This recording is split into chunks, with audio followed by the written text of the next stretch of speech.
right. Time to lock in on some fantasy football.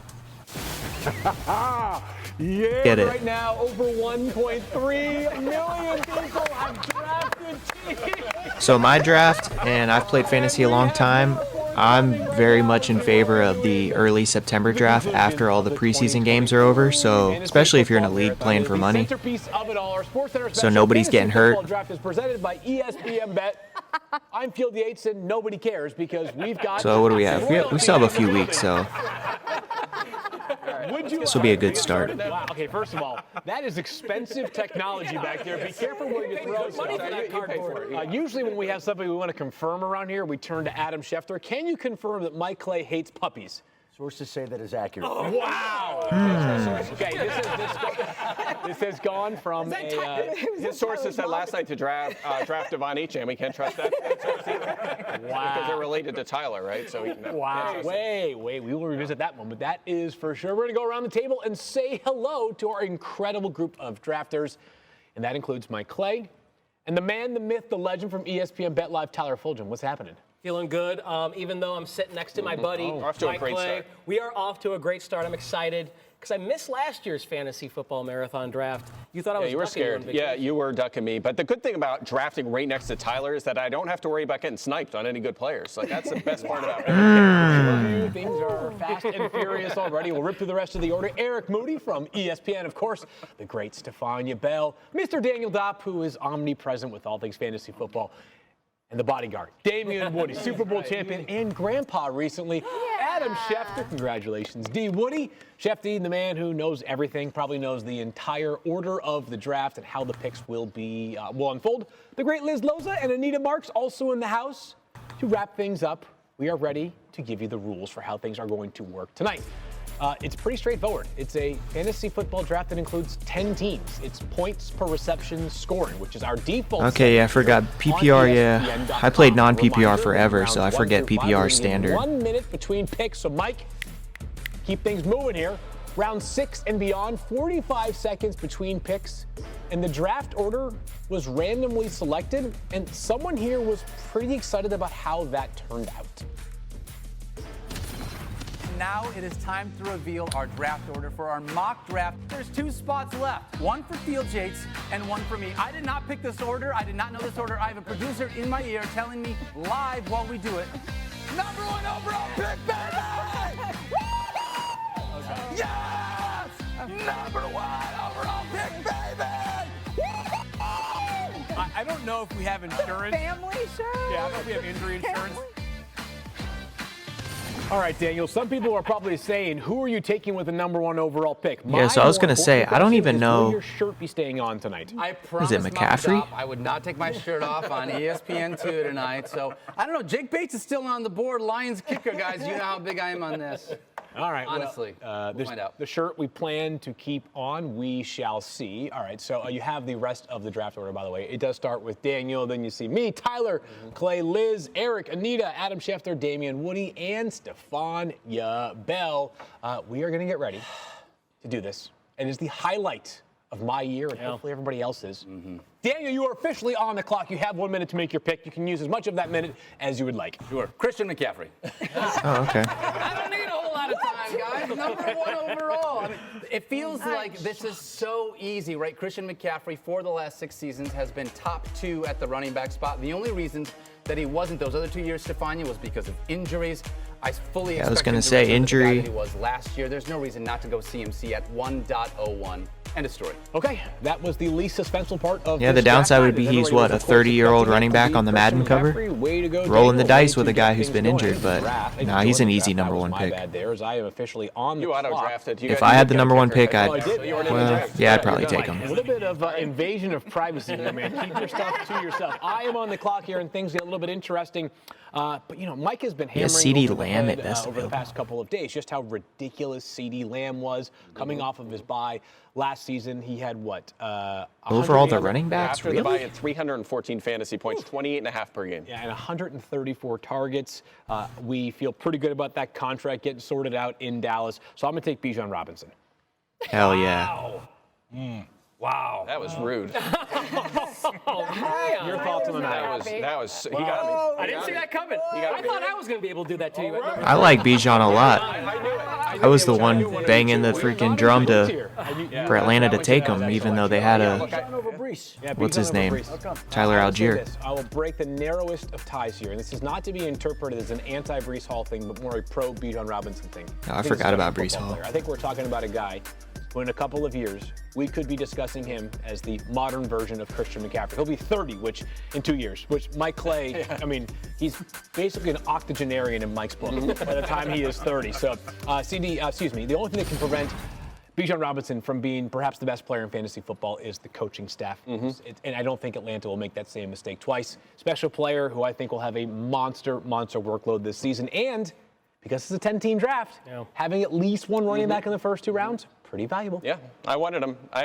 We widely consider him to be like a disappointment last season. He was 6th in yards among running backs. He was top 5 in snaps. He was so good. He's already polished and terrific in the passing game, and his carries are going to go up substantially this year. So that's why I wanted. I'm not happy about it.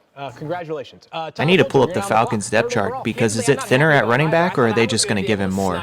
Maybe both. Most coveted player, but my strategy coming into this draft was I wanted to leave the first round in the top 3 spot with either CMC, Bijan, or Breece Hall. So Breece Hall is left, and I will take Breece Hall. You guys made the decision for me, but I think I get a running back here that's going to be in a much improved offense. He was a beast, but was his ACL? Was it an ACL injury last year? I think so.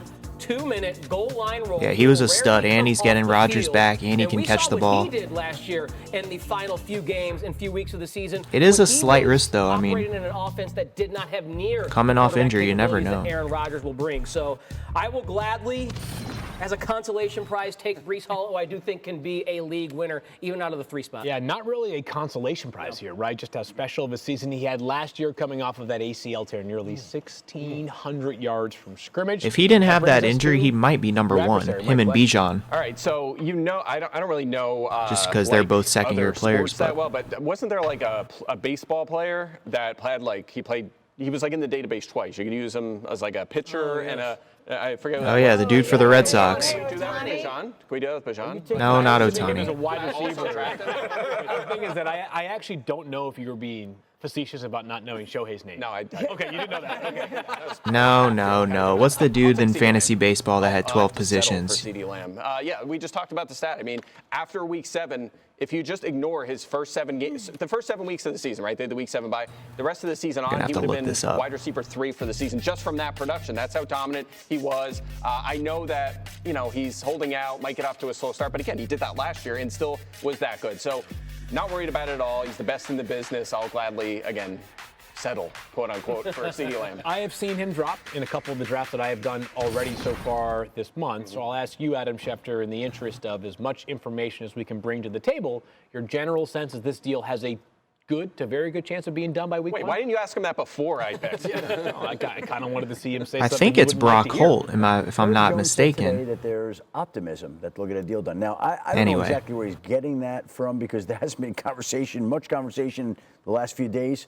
But again, this is not a hard deal to figure out. They're not terribly far apart. He's too important for this team not to get that deal done. If this team goes into Cleveland on opening day with Tom Brady in the booth and doesn't have CeeDee Lamb, shame on them for not getting the deal done. And shame on Mike. Yeah, listen to Schefty too. I mean, he's the insider. He's not breaking anything, but I kind of don't want him there now. he knows a lot more than he's revealing it. Just go by his body language. That deal's gonna get done. With a quartet of elite receivers, Tyreek Hill is available. I hear he's pretty good. He's went over 100 catches for 3 straight years. Hill, not bad. 1,700 yards. The only player to do that in back-to-back seasons. Justin Jefferson's proven to be quarterback agnostic. Amon-Ra St. Brown has a pretty high floor. Of these fellows, however, I think I got to go with the cheetah because Cougars and cheetahs. Very good. Right? She's like a cougar life. She's like a puma. I'm like a puma. I don't know much about felines, what phase of which, but well done right there. And hey, you know what? You got us laughing. So that is a good pick right there. It seems like we've been saying this often on Fantasy Focus, which you can find, of course, Monday through Friday, 10 a.m. Eastern time on ESPN's NFL YouTube page or wherever you get your podcast. It kind of feels like the first 5 picks of most drafts are going to be the 5 players here. The variant will be what happens between picks 2 and 4, because Christian McCaffrey is going 1. Those next 4 guys are going in some order after that. So things now get interesting with the most interesting man at ESPN, Eric Moody. All right. No pressure. But you know, when I'm looking at all these receivers on here, and you have to ask the question, I'm like, do Take I have Jamar. a conundrum here where I have to make a decision? I don't believe so. So I am going with Amon-Ra St. Brown here. Yes. Nicely done. Yeah. Daniel Dopp likes that. I was actually relatively toned down. Not bad. From Daniel right there. Yeah. Saving it for later in the show. Solid pick. Come on. It is early. I know. I'm surprised. I mean, it's your guy.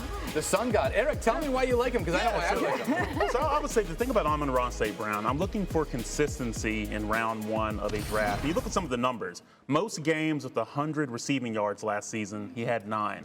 Also, Jesus. he had 13 games with 15 or more fantasy points. He's got great rapport with Jared Goff, so this is a no-brainer. Massive target share. He plays inside, outside. That our very own Adam Schefter was saying about Jamar Chase, so I thought I would go with the sun god here. There's facts. What was Schefter saying about Jamar? That will be a good name for a fantasy team. Just facts. That's facts. Perhaps the most Is he concerned interesting about the picker deal? at all of ESPN with the most interesting man at Eric Moody now off the board is Anita Marks, because you have a T-shirt for pretty much every player that could be drafted tonight, somehow, some way. You expense that to ESPN, those T-shirts? Guy, the first shirt you have on right now. Yeah, it was is the sun god. Amara. So you, Thank you very much, Eric. Appreciate it. So I was the bit, Eric. I thought She was trying to let you know. Like, I thought for sure I'd be able to get him at 7. By the way, before we start drafting, I just want to point out the way that I have approached this draft. Oh yeah, make very sure you guys. I wanted to make right? sure I get Very this in. very respectful. I come to Drop the draft name of like your I come fantasy to team name and ESPN drop the name of right? your Very league in the approachable, comments. I'm very looking for good professional. stuff this I year. just It's wanna been a say few years that. since I've I had just wanna- a good I just name wanna for the point this league. out, for those, of course, who follow TikTok. And then yeah, of Anyway, course, I want to hear what do I fantasy do team here? names too. Because in my opinion, Justin Jefferson is for sure this little guy right here. So this little guy right here is like, you know, obviously the best, in my opinion, the best wide receiver on the board. Jamar Chase, I love Jamar Chase, but like, hey, I believe in Stephania Bell, and Stephania's telling me I just don't know if Joe Burrow is going to stay healthy this season. And you know what? This Really? guy bit me in the behind last season because Joe Burrow did not stay healthy, and Not Jamar demure. Chase did Not demure. Not demure. No, the fact that I said behind. So I could have said something else, but it's a family show. So What are they talking about? no idea. here's what I'm going with. Oh! Aaron. Wow. Ooh, I like that pick. I'm going with your guy, Aaron. I had Garrett Wilson and Jamar Chase last year. Both their quarterbacks sunk my season. I was good. That was your guy. I thought he might make it to me. I was looking at Garrett Wilson. I mean, listen. I like that pick a lot. To me, Justin Jefferson's the best wide receiver on the board, but I can't. Like Sam Darnold, what? No, I can't. Yeah. I can't. So I want to go with that nice 1-2 punch. Now, am I taking a risk that Aaron Rodgers could get injured? I can't. He wasn't getting to you. There is Tyrod Taylor back there as He well. wasn't getting to you. I'm like crushed right now. I know. The proof that the draft does not always go as you plan for. Well, No matter what the rankings That's are. correct. As the Atlanta Falcons showed us a pick number 8 in the real NFL draft this year, the surprise came at pick number 7 in our fantasy draft, which now leaves Adam Schefter with some options at number 8. Well, I will say now I can confess that when Damien Woody said last night that I'm thinking of going Jersey, I said to myself at that moment, I'm taking Garrett Wilson. So I was sniping Damien, but then Anita sniped me, so I never got the chance to snipe Damien. So in this particular case, who would ever think that this guy would be on the clock, but we're going to go right here with Justin Jefferson. There you have it. Okay. Again, you wouldn't think that he'd easy be pick, available cleaning to up. pick, but he is, and we're going to take him, and he is the best receiver, I think, probably in the league. He is certainly paid like it right now. He also had 44 targets over the final 4 games of last season. That included a wide receiver 7 and a wide receiver 1 finish with Nick Mullins. So that is a perfect. He had example 1,300 of yards. people How many think games did he sometimes miss? It winds around to you. I'm at pick 8. Didn't he miss And I like think 6 I'm taking games? Garrett Wilson at 8. Yeah. And that's just where my I'll head have to was look at, that up. and I don't then I'm not. remember. And now it's Plan B. You are not. All right, that brings us to Damien Woody at number 9, the heartbroken Damien Woody with no Garrett Wilson available for the taking, but some really interesting options. What are you doing here? Yeah, I am crushed. There's no question about it. Anita, she's brilliant. I mean, who could blame her with that pick? She's demure and brilliant. She's demure and brilliant. There's no question about that. You know, everyone's been talking about, you know, this whole Jamar Chase and, you know, he's holding out and the questions with Joe Burrow. Yeah. But damn it, I'm taking Jamar Chase. Hell yeah. Go. This man is still that guy. I'm going to take him, and we're going to ride. Maybe a hot take, but I would take Jamar over all these guys. Over Jefferson, Jamar Chase, when he's on the field. Tyreek, CD, A.J. Brown, all of them. One final pick here in the People aren't going to like that, but that's fine. 2 picks. We'll take one and then get to a break. Who will be the final player taken in the first round of the biggest mock draft of the year? Take a running back. So, I love being at the turn because I can figure Pick out twice. what everybody's strategy is here, but then I can also set the trend when I pick my pick in the next round. So I know I want to run Jonathan back in the Taylor, first 2 rounds. Saquon I'm Barkley. just not going to waste time. I'm going to get one of the running backs who, to me, if I take waited Saquon, after these Jahmyr 2 Gibbs. picks, there's going to be a significant drop-off. So I am going to go with Saquon Barkley. I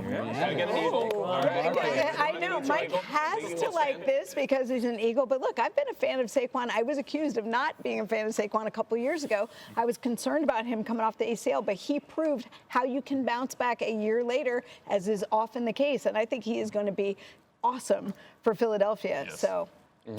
Yes, Eric Moody affirms. No, I agree because and Damien will appreciate this, being like an offensive line guy. I'm like, you look at the Eagles, they ranked first in run block win rate last year. So he is going to. I don't think the Giants ever sniffed like number one in anything on the O-line. We're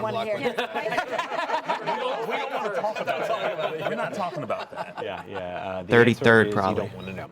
All right, so we have made it to the first round of the biggest mock draft Hey, of the entire year, and we have recruited Mel interesting. Kiper Jr. for his best available. We'll see who's of him. Puka Nacua, damn. Star power still on the board. Round 2 coming up. He was disgusting last year, though. I'd be taking Jahmyr Gibbs at 11, I think. Sports Center Special, Fantasy Football. Presented by ESPN Bet. I'm Field Yates, and nobody cares because we've got royalty in the building. We feel pretty good about that contract getting sorted out in Dallas, so I'm going to take Bijan Robinson. Wow. Wow. That was rude. Your thoughts on the matter? That was. I didn't see that coming. I thought I was going to be. We got a board here of the first round. The first 10 selections already behind us. Christian McCaffrey, unsurprisingly, goes number 1. Running back to begin, and then a run of, how about that, 6 straight receivers, with Garrett Wilson going 7th overall. And Tyler Fulghum has the message for America here. That's disgusting, Mike. It's way more convenient. Is that supposed to be an insult? I'm confused. Why would convenient Mike Clay gets another win here. Sources, I got sources. That gives me more time to come up with better rankings than you do. Wow. I'm busy worrying about nonsense. Round 2. How many of them do you have, by the way? That's it? That's it. Man, round 2. 1 minute per pick. Stephania Bell back on the clock. Boy, I mean, it's hard to follow that. So the question is, do I take another running back? Do I go with wide receiver? So many options.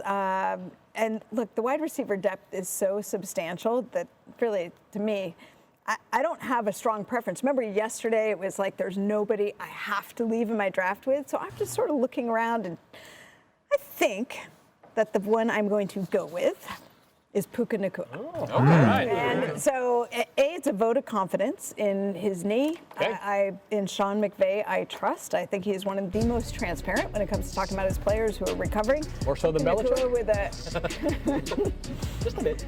Yeah, I'll just leave that right there. Puka Nacua had a bursa sack problem, but should be fine once he gets back to playing ready for week 1. I'm not concerned. Love the player. Like, he was a revelation last year, and the most impressive thing he did was maintain his fantasy value when Cooper Kupp returned. And so, to me, that he played all 17 games. He's tough as nails, and I think he's going to be productive week in and week out. So give me durability, youth. I know you like that. Yeah, and talent that is not dependent on the other primary receiver being absent. What I don't like is that I've been buying the dip on Puka Nacua. I was hoping everyone was going to pass because of the injury and I'd get him, but All right, well done. Damien Moody on the clock at pick number 12. Get an A from you at the end of all this. Ooh, are we handing out grades? working. We might be. Barkley Stay and tuned to the very end to find out. Damien Moody. Yeah, I've been, this offseason, there's been one team that I've kind of said that's been like a sleeper team that I'm bullish on, and that team resides in Indianapolis, the Colts. Okay. There's one particular play where everyone's been talking about Anthony Richardson, how he, expects to break out. But I'm going to pick his backfield mate, Jonathan Taylor. I like it. I think Jonathan Taylor, I think the plan that they're going to have as far as running the football with that animal, Anthony Richardson, in the backfield, they're going to unleash hell on a lot of opposing defenses. And I think Jonathan that run Taylor's game is going to be special. Really big numbers this year, so that's where I'm going. Finished really strong last season. Did JT look like his old self? Right back to Adam Schefter, who previously was going to draft Garrett Wilson before he was sniped by Anita Marks.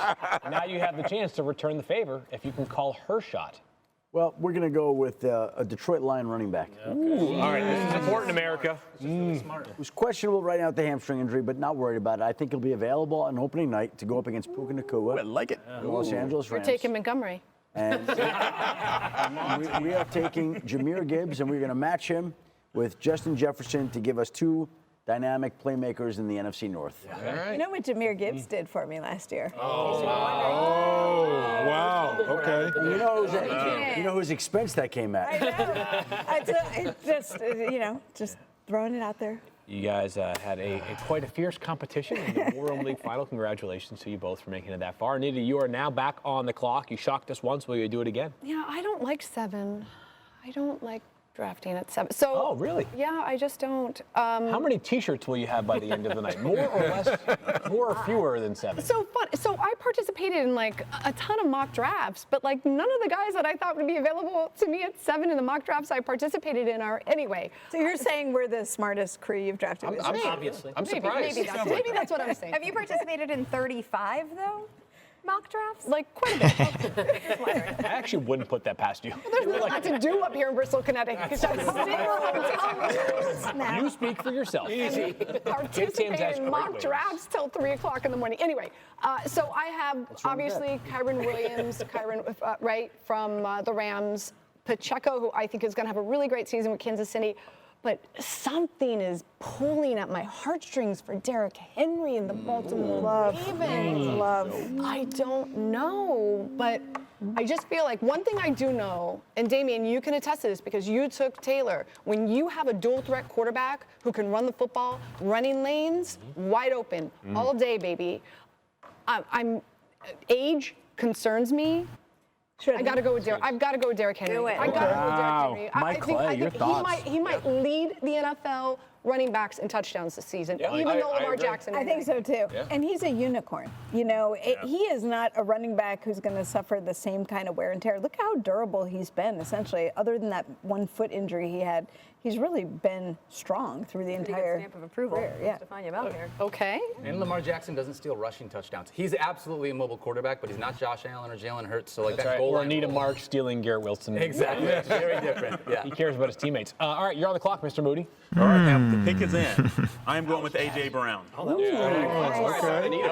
About dang time. That's exactly what I was thinking too. And when she went, the opposite direction, I was smiling inside, but now I can let that smile just come out on live TV right here. So let's talk about A.J. Brown. So you look at last year, he had an NFL record 6 straight games with 125 or more receiving yards. That was good. And he's had nearly 3,000 receiving yards over the last 2 seasons, which is the 3rd most in the league. So I'm very excited to have Amon-Ra St. Brown and A.J. Brown.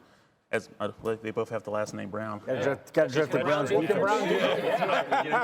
So I'm very excited with having them as my top 2 receivers. All right, Liz Loza, pick number 16. Well, I am presented with what some might consider a conundrum. I have Kyren Williams and Isaiah Pacheco at my disposal here at my avail, and I've taken a wide receiver in the 1st round. So I do like to follow a hero or anchor RB strategy. Kyren Williams obviously averaged the 2nd most, just behind CMC, fantasy points per game. And yet, I'm not buying it because I am very high on Blake Corum, who the Rams drafted in the 3rd round and proved that he could handle all of the volume during his time in Ann Arbor. So I am going to go, this might be a shock, with the running back who is attached to I don't know, the best quarterback in the entire league, Isaiah Pacheco. That's controversial right there. Do you believe that about Mahomes? Yes. Okay, good. I like it. I just was noticing on Twitter today that when you post your fantasy rankings and Patrick Mahomes isn't number one, This is therapy now. people get mad. Fantasy This rankings. is every day before the podcast. Yes. Every day as he's going through his mention. I like that. 8 touchdowns. All in his your final burners 8 are games. lighting me up. Just Yeah, to piggyback that's me. on what Daniel said in regard to Lamar Jackson not stealing touchdowns from Derrick Henry, do you know that Patrick Mahomes, 0 rushing touchdowns in the regular season last? 0. None. So He's got a dad body, can't run around. Wow. Patrick Mahomes catching strays. He'll be all right. He'll be all right. He'll probably like that. have you visited that camp yet? No. Mike Clay, you are now on the clock. Yeah, Your I'm a second pick. little self-conscious about my dad body. Tighten up. Yeah, a little bit. I don't have to say much about my pick because you just said all the nice things about Kyren Williams. But what it really comes down to is this guy loves his Los Angeles Rams.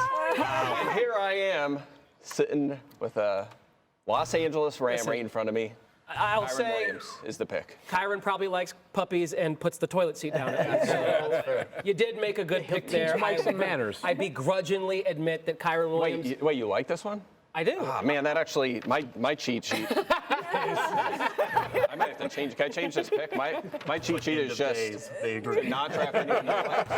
He was the second best fantasy running back last year outside of Christian McCaffrey. Yeah, on a per game basis. So I mean, I know Blake Corum might be Kyron's the Michigan man, might be a bit of a threat, but we know Sean McVay when he finds running backs that he loves. And he loves Kyren Williams. Unfortunately, he was at one point playing 99% of the offensive snaps, and that's not good that for can drop and longevity. he'll still be fine. I'm in on him. I think he's so young too. He's gonna have another huge season. All right, so Tyler Fulghum is next up on the clock, and I've never been more confident in anything in my life. Me neither. He is going to take the player that I know I want one pick later. There is at least one Ram left worth taking at this point, and that is Cooper Kupp. And I'm going to take Cooper Kupp. You may have thought I was taking a Miami running back. Yeah. Wow, that's the biggest shock so I have a far. running back, so I'm taking Cooper Kupp. I want a wide receiver. The player who's 45th rated on the overall board? Shefty, you may recall just 2 years ago that this particular wide receiver had literally the greatest fantasy receiving season of all time. Yeah. And I know he got hurt last year, but before, remember the first drive when he came back against Philadelphia in week 5 or 6? It's like 5 catches for 65 yards. I was watching that game with you, Shefty, in the war room down there. Twitter was blowing up like, oh my God, Cooper Kupp's even better than ever. Yep. Now we saw Puka Nacua get in there. They're going to be 1A, 1B, but on any given day, I think we can get those 10-catch, 100-yard TD performances from Cooper Kupp. He looks and appears as healthy as ever this training camp. I'm looking at Mike Clay's draft cheat sheet. And by this estimation, he's got Cooper Kupp as the 24th rated wide receiver in this draft. Should we just do should we do the final draft grades now? Draft at this point. Michael Clay, what? And you picked him at pick 18. and You he's got your guy. You got your guy. Wide receiver 24. I got my guy. And then listen, I thought someone may come back around to me. It appears that is not going to be the case. It is not going to be the case. I don't think. I can't believe it. Because I thought the player that you were going to take is actually not a running back, but instead my pick at number 19. Marvin Harrison Jr., who I know Daniel Dopp was not going to let me get my hands on. That's a better pick. Good job. Oh, thank you. I appreciate that. Marvin Harrison Jr., who has the clearest path to Yeah. be dominant wide receiver. Marv, top 2-round pick. Quite sometime. We were talking about the potential for a Justin Jefferson type rookie season, an Odell Beckham Jr. type rookie season for a player who is the most pro-ready prospect in the entire NFL draft this past year, who goes to an offense that has a very capable quarterback in Kyler Murray, an offense that I think if you go back and watch them last year, maximized all the talent they had or did not have, looks much better on paper. Wouldn't surprise me if Marvin Harrison Jr. in his rookie season has 150 targets, which only 10 players in the entire NFL did last year. Dopp, you're on the clock. Yeah, this one's easy for me. Okay. Because I want to leave this round with a running back if I can help it. And thankfully, a running back got here that I am still in on. Even though I took CMC up front, number 1 overall, I love Travis Etienne. Yeah. So I'm going to take Travis Etienne. He's become boring, and it's really freaking You know good. what? That's the thing. I feel like he's this guy that gets lost in the running back room amongst all these other 100% guys. does, yeah. He had 9 games with 17 or more fantasy points last year. 9 games. 57 catches. That is huge. And he still has room to unlock even more efficiency from his game. I think he can continue to be the guy in this offense. I view him as a low-end RB1. Yeah, he is getting slept on. I totally forgot about him. And Travis Etienne. I now get to grab a wide receiver in the question. Will you give me him in a trade? I think there's even more upside still as a runner. Probably not. No, I will not do that. 12 months ago, would you have done that? 24 months ago. Yeah, okay. Mike Clay is that guy in your dynasty league that just pesters you with a trade offer until you say yes, and then brags about it when it looks great. 12 months. Oh, I will, yeah. All right, take a look at the best available players as we wrap up round 2. Round 3 is just around the corner. Ooh, I like me some Olave, Mixon on the Texans. Now a Houston Texan. Find out how long. Where's Stephon Diggs at? We got Drake London up there. ESPN Fantasy Football is the #1 fantasy game, and with the season right around the corner, sign up now and get your league started at ESPN.com/fantasyfootball. What a time it has been so far. Take a look at some of these elite wide receivers still on the board as we begin round 3. Chris Olave, Michael Pittman Jr., he was awesome last year. Devontae Adams, the guy maybe is the best receiver of the past half-decade in the entire league.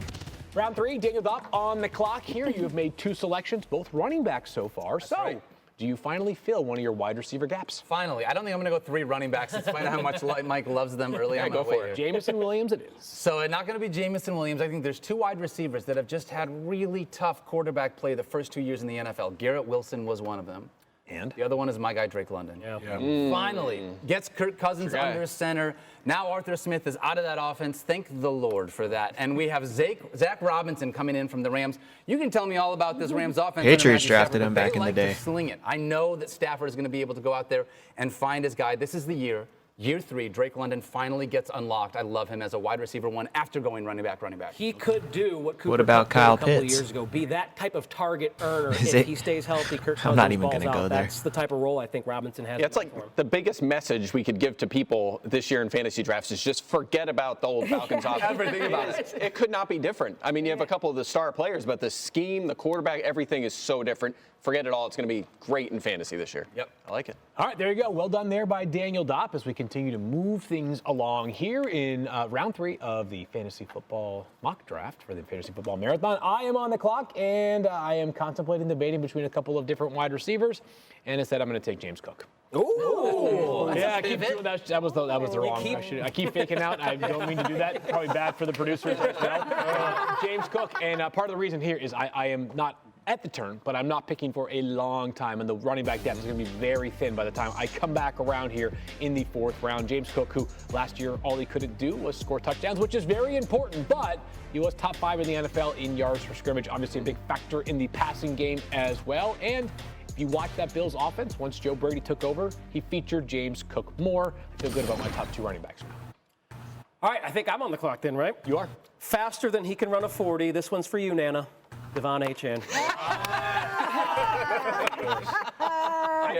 We are trying to win fantasy football. It's not about coming in second. It's not about coming in 8th. You need to have the fortitude to take someone who could have a legendary season. And if Devon Achane bumps up his volume a bit, and that offense, If he stays healthy, man, I want to see actually, well, not in the games he plays the Pats, but Chris Johnson-esque, Jamal Charles-esque, and we could have a 2,000-yard season from Devon Achane. That is my gamble. That's why I'm taking him in the 3rd round. I'm just going to tell you, Nana was blowing me up.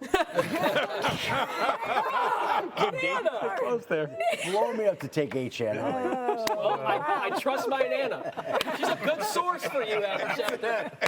Oh, my goodness. Look, I was fully prepared to go in on you about this, but Adam's just.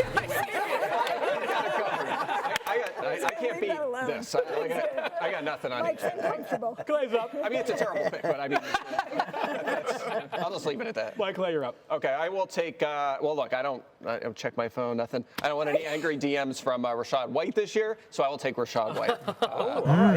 I like that. I'd take Rachaad White. Because the Bucs running back room wasn't great on paper. You know, he was unproven at that point, but we did like him as a sleeper, and he had a terrific season. Was top 5 in basically every category. Good as a pass catcher. and a rusher. The efficiency as a rusher hasn't been there yet, but that, there's still something on the vine there for Rachaad White. So I'll gladly get him as my RB2 here. Feels like this is a spot where you guys are taking running backs before that fall off happens. Bucks haven't really been a good rushing team, even with different coordinators. Good receiver. I mean, Chris Olave, definitely not with Byron Jr., Leftwich. Are you kidding me? And yet, by the time we get back around to both Mike and I, we could be looking at still some great receivers. I won't name names because I want them to stay on the draft board. Smart. Back on the clock, 25. Kyron Williams, Rachaad White, CeeDee Lamb, that team might slap. How attacking the draft means attacking the upside in the beginning because there is so much value, particularly at wide receiver later in the draft. And Daniel, you've made a point about Marvin Harrison Jr. obviously having these elite NFL bloodlines and being so pro-ready, but there is another rookie wide receiver in the draft who Mike has projected to draw over 120 looks.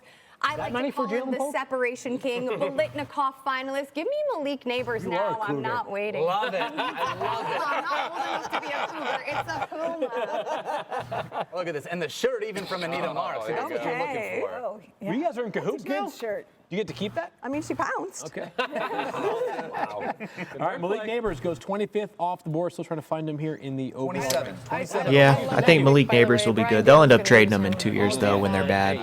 Well, they are bad, though, when they're still bad. Because he does the projections, which are the baseline for our rankings, tends to be more in the middle with where people are with their player rankings. You're all in on Malik Neighbors at wide receiver. I have him super high. Didn't he just pick up an injury? The thing about rookies also? is there's always that level of uncertainty. Is this guy a bust? Because half of the guys in the first round are going to be busts this year. That's just the nature of the NFL. Wet blanket. Watching Malik Neighbors, though, the first training camp and in the preseason so far, he doesn't look anything like a bust. So I'm buying in for sure. I love the pick. Eric Moody, number 26 for you, your third pick.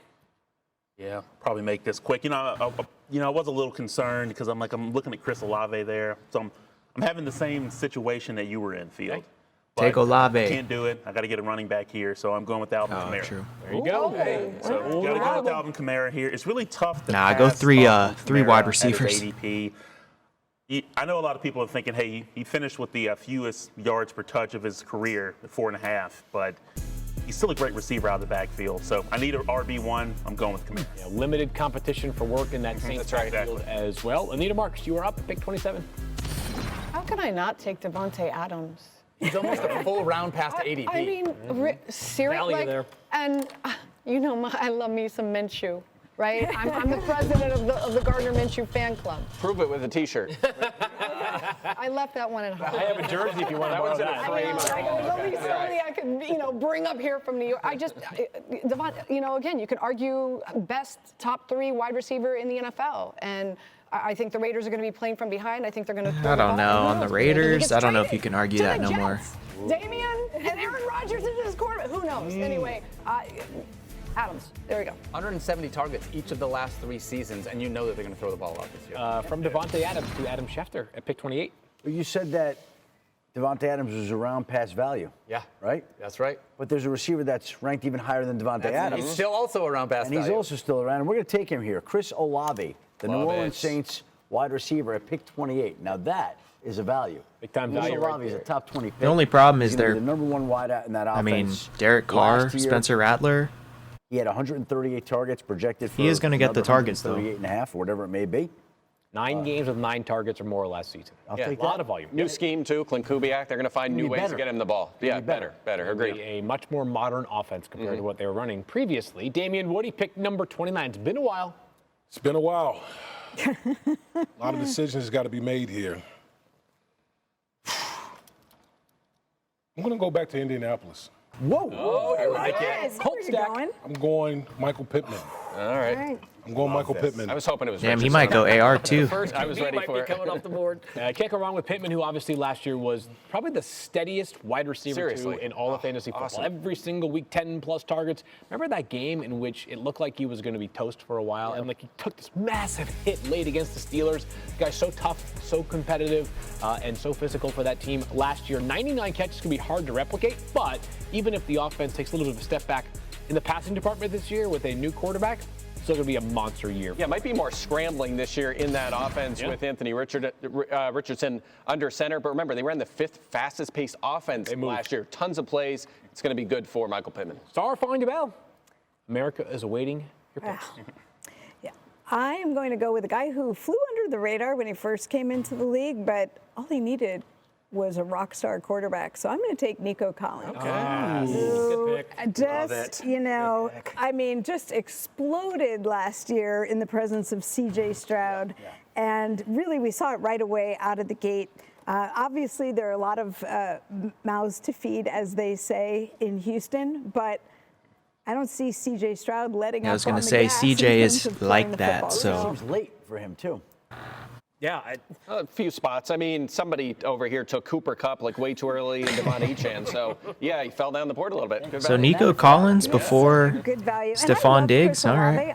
I Interesting. trust the quarterback in Houston more. That's all. Okay. That's fair. There you have it. So we are now 3 full rounds in. 2 players in our top 30 have not yet been selected, Yeah, I'm a little including the surprised. previously mentioned Devon Achane, who, of course, made for spirited conversation last night. It will make a whole lot much more sense for those that maybe didn't see it live. Adam Schefter, who's I yours? got a text just before that whatever you do, take Devon Achane. Amazing enough that Tyler's mom had my number.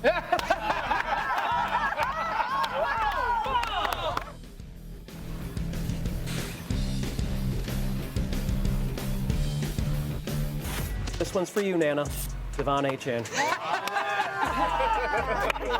I'm just going to tell you, Nana was blowing me up.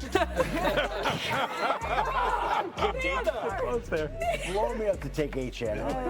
Well, I trust my Nana. She's a good source for you, Adam Schefter. So good. So good. Join the nearly 1.4 million people that have drafted a fantasy team on ESPN.com. We're back here. Round 4 of our mock draft special begins, and we are back on the clock with the great Stephania Bell. Well, you know, I was really trying to get that good grade out of Mike Clay at the end of the season. It's But working. that's all about to go out the window. Oh, boy. So I wanted Devon Achane, but I thought with you here that might not happen. So I am going to go because, again, at the turns, I can start something if I Here we want go. to. And Quarterback time. Oh, boy. Don't do I it. get very nervous. Don't very do it. upset. But I know if I don't take this player now, he's not going to make his way back to me. And boy. again, you That's got to okay. like who's on your And team. that's okay. So I'm going to take Sam Laporta. Whoa, love it. First tight end off the board. That's Dang. not who I thought you were saying. That's not what you thought. Okay. Well done, I won't say Stephania. anything. I'll wait. Yeah. She's got 2 in a row. I mean, he's my top tight end, so no Mine too. major issues. Yep. I know That's not who I thought it was going to be. I know what you guys thought, but I know it feels like a wee bit early, but he's just supremely talented. Breakout rookie season. It's going to keep going from there. He's a huge part of the Lions offense. And to me, the value at this point in time. You got to wait 20 picks for it to get back to you as well, Stephania. At this point, you got to take the guy That'll you make want. you anxious. All right, D. Woody, you're back on the clock.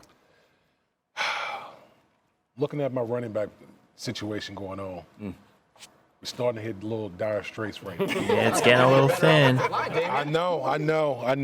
This And is I'm a bad struggling spot to be between in. Need an RB2 in two round 4. individuals, But I'm going to make this thing simple. I'm going Josh Jacobs. Yeah, Yeah. there you go. I like that. New Josh Jacobs. location for Josh Jacobs, who, of course, signs a big 4-year, $48 million deal with the Green Bay Packers.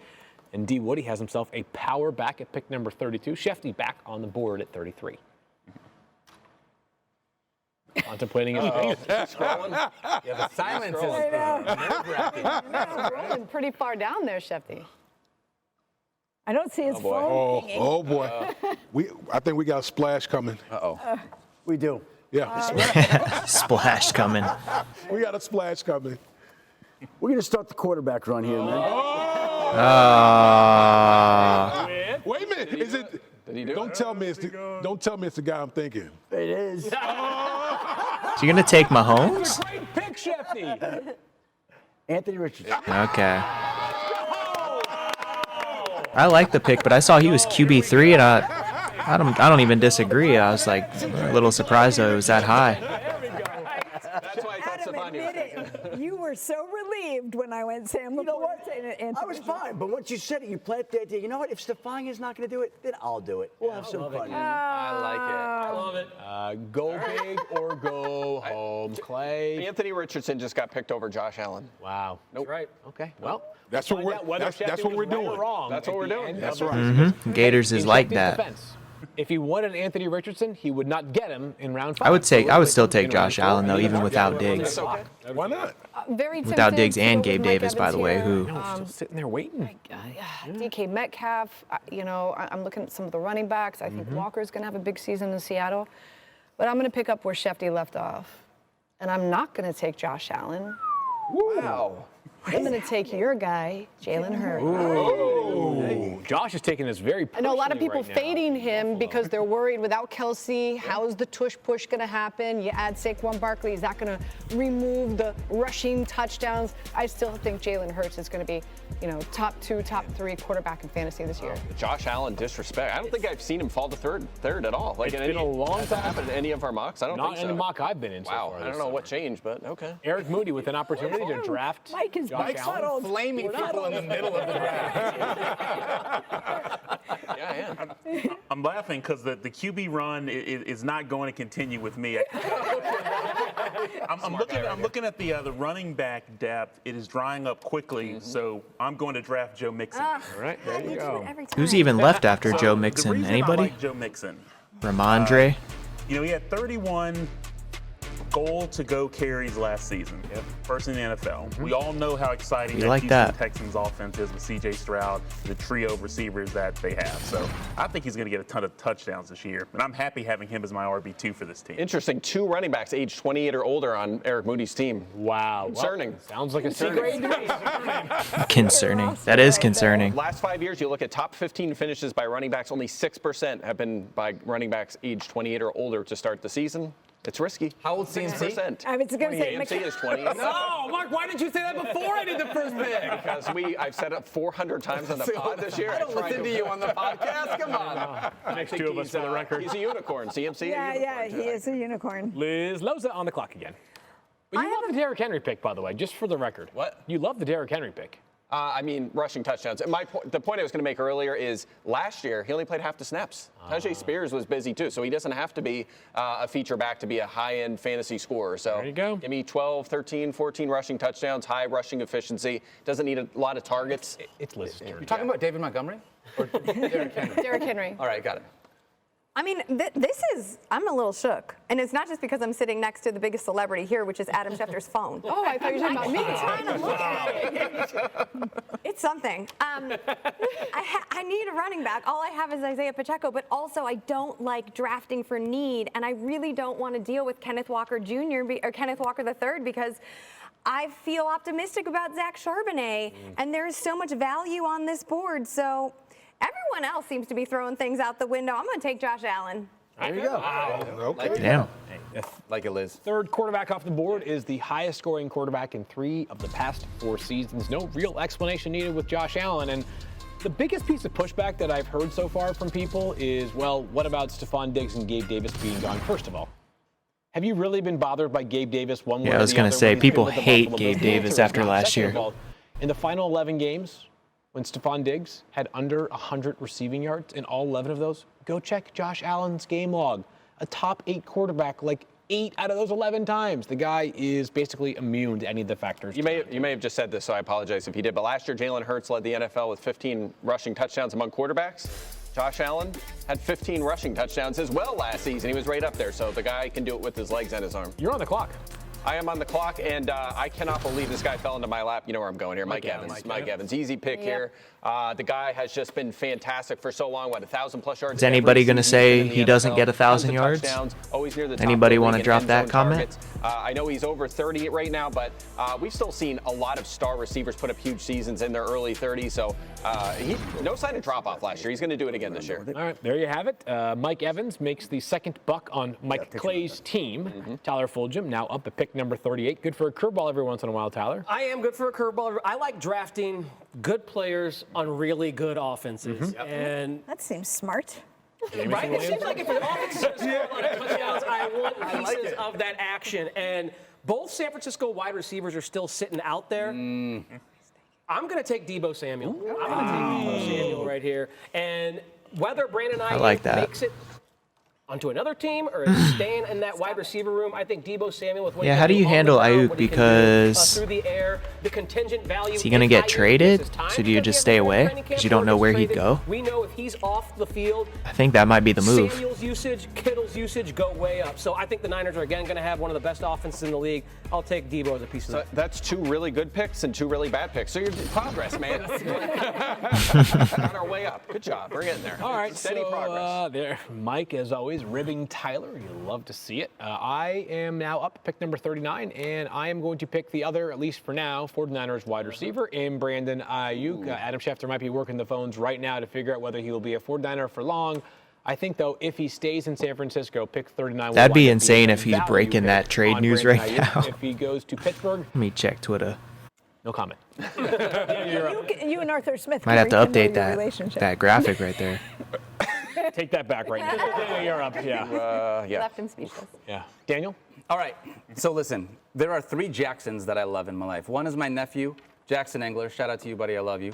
2 is Jackson Agello, who works on the Fantasy Focus Football Podcast. A legend. Producer extraordinaire. And 3 is Lamar Jackson, because all this guy does is score fantasy points with his legs. We had a little bit of a quarterback run here. I understand I could have grabbed him in the 5th, because I have the next pick overall. But listen, I want to be able to grab my quarterback, wrap up that position, feel like I'm good to go, and Lamar Jackson is going to continue to do what he does. Reigning NFL MVP, the guy just is a cheat code with his legs. Going to get Lamar at 40? This offense is going to be even better with Derrick Henry as well, so I'm all in on him. Okay, there you have it. 4 rounds in the books. We still have much more ahead, including some players that you're probably saying to yourself, are they really still on the board?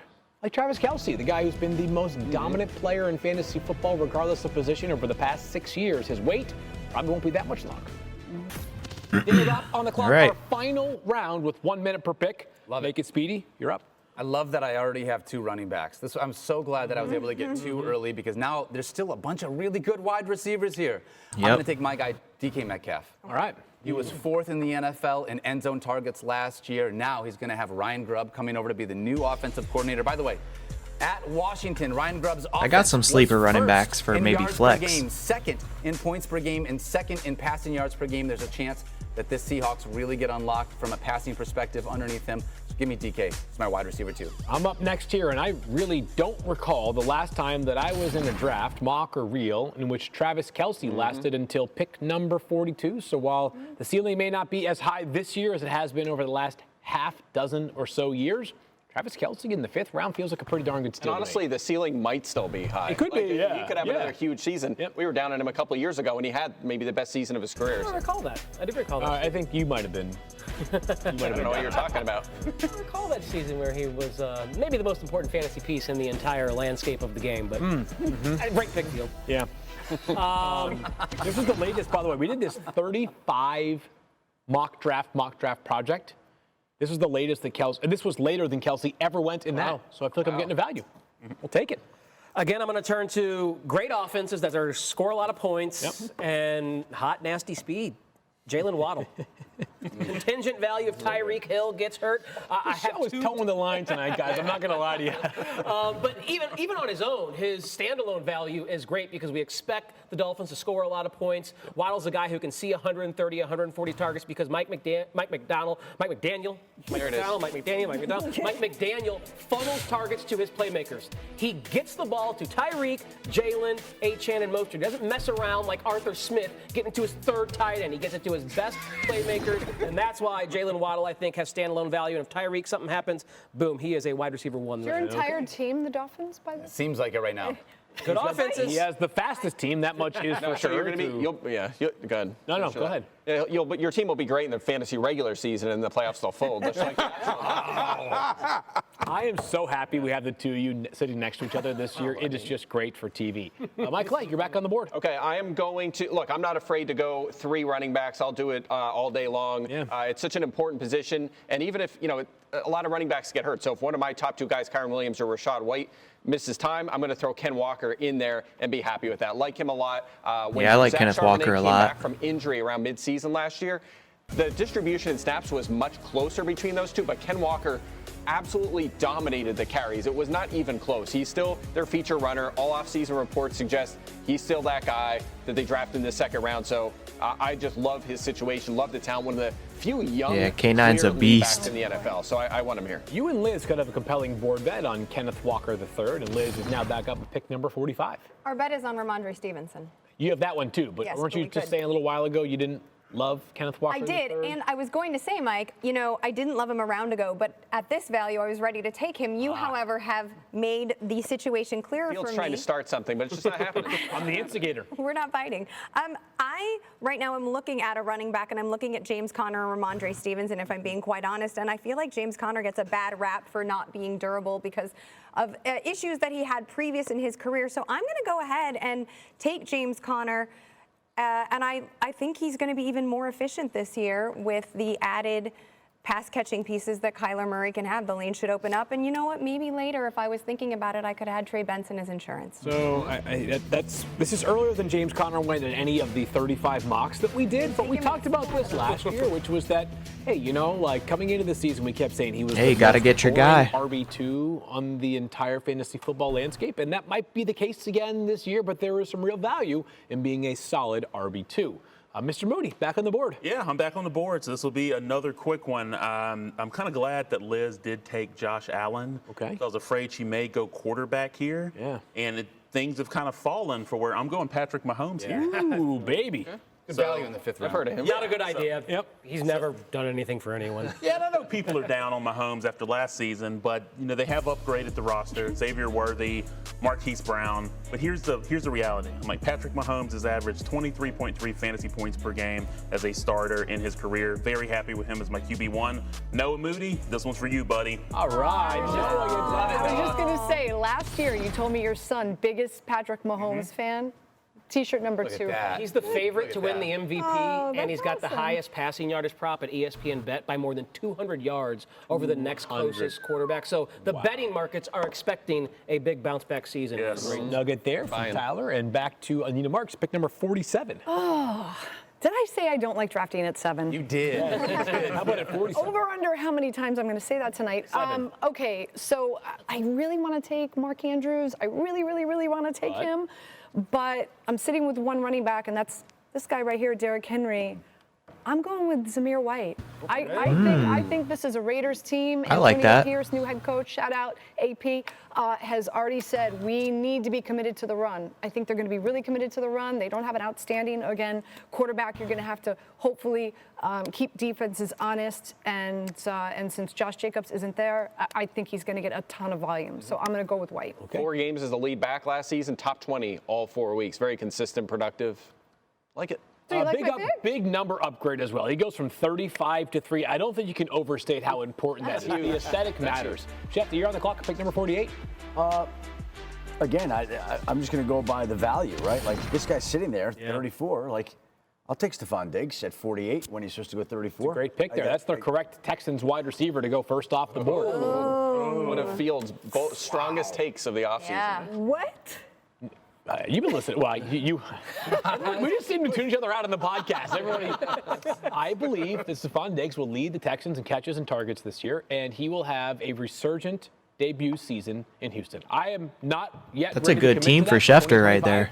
That's a good team. He just needs a running back. Prove-it season for Stephon Diggs. I am fully convinced that the last 11 games were much more a signal, like a Tyler Fulghum sign to Mike Clay saying, I want to get out of here. We have run our course together, but I think a strong start is taking place.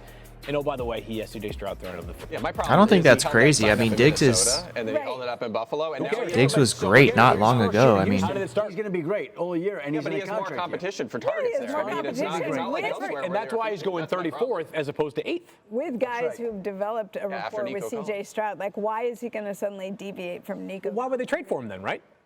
Extra. Because They're a team that wants more. They got extra with Stephon Diggs. That's a lot to pay for extra. So we'll see. That's fine. Not everything's about money. We'll make a board bet later, Field. I've got a lot of Stephon Diggs board bets. So yeah, let's keep them coming. I want to be in on it. Okay, great. Here we go. We're moving to pick number 49. By the way, 48th is the latest that he went in our 35 mock drafts done over the summer. So good value there for Schefty. D. Woody. That's good value. Yeah, I'm not going to mess around. I'm going Devontae Smith. Yeah, that's another right. value. Smitty. I'm going to go Smitty. You have 2 Colts, but not 2 Eagles now, right? 2 Colts? two Colts. There you go. Two Colts. Devontae Smith, the Slim Reaper, who just feels like he's good for, I don't know, 80 catches and 1,000 yards. He's getting a little slept on. We're really seeing the depth at wide receiver here. Just Diggs and Devontae Smith this deep into a draft. Yeah, I mean, you could do this every single year, but look at these wide receivers that are still available here in pick 50, basically, and the running backs are all gone by the end of round 2, really. Stephania Bell back on the So you clock. definitely want to lean into running back first if you can. You're up. Now, if you pick 10th in your league, it's That's because he tough. took my name and cut it short. I need another running back, and I know Mike's going to hate this pick. I'm quickly falling out of Mike's ranks. And, Good. You know. Wow. This feels like Aaron Jones. Okay. Yeah, I know. There's drafted so well, I do not understand the level of hate for this player, but only because it's leveled unfairly relative to how we look at everybody else, and that's Aaron Jones, who is, you know, I'm taking him late. Mike thinks he's old. He's 28 years old. He's basically 29. All right. Yeah. still 28. But basically, he is going to be my RB2, who I got as my 1, 2, 3, 4, 5th pick. And he's providing RB1 potential in certain weeks. I mean, Forgot the Vikings have Aaron Jones. He finished strong, 5 100-yard games on the ground to end I hate the to say season. it, but the Vikings He looks are fantastic right now. And listen, it's not going to be not the looking same good. opportunity, I don't believe, in terms of rushing opportunities that he had in Green Bay. But he can catch the ball. He can be a good outlet for Sam Darnold. I like him. Even though the rest of you don't. I mean, he's my 3rd highest rated running back left, so it's not. I'm not gonna lose my mind about that one. I mean, it's fine. I mean, it's fine. He's a mid-range. That would be a different story. I mean, that would be a problem. Yeah, I mean, I'm worried about his ceiling now in Minnesota now, and offense won't be as good. He's 29 years old. I think Ty Chandler's going to have a bigger role than people realize as a ball carrier. But in this area, he should be, especially early in the season, a fine mid-range RB2. 50 picks in 5 rounds now complete. And still some real talent left on the board. Take a look at some of the best available. DJ Moore, the guy just made $110 million. Plenty of tight ends still available as well. More to come.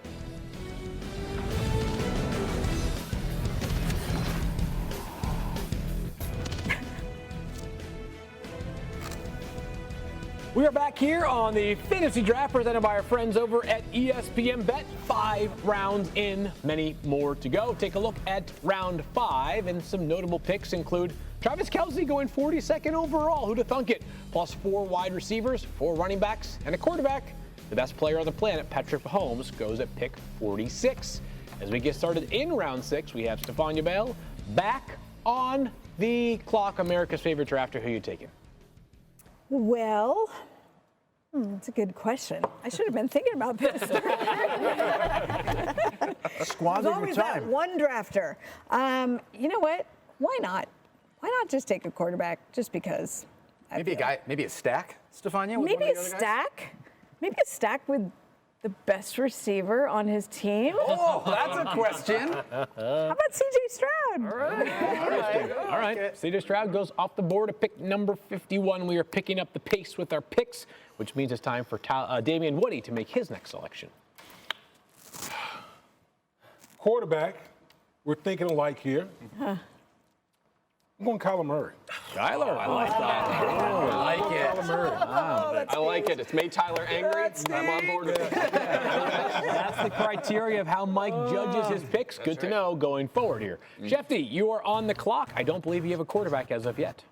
You do? I drafted Anthony Richardson. Yeah, he had the draft to the first quarterback. My bad. Brain fart. He got a T-shirt. We heard Stephania stack players. Yeah. I'm also going to stack, Ooh. but in a different kind of way. Okay. I'm going to be stacking at the running back position, and I now have the Lions backfield to the envy of David. Damn. Jahmyr Gibbs and David Montgomery. Okay. Off the Every board here Lions is rushing Monty. touchdown will be mine. And there's going to be a lot of them this year, Adam Schefter. Craig Reynolds not accounted for yet. Shefty's backfield. Pride of Kutztown University. That's right. All right, moving along to Anita Marks, pick number 54. We're starting to get to the point of the draft where you might not have a T-shirt for that player. Dang. I don't have a T-shirt for this player. It's at home. But I can't pass up on Mark Andrews. There you go. You were thinking about him last round, and Exactly. you get him a full round later.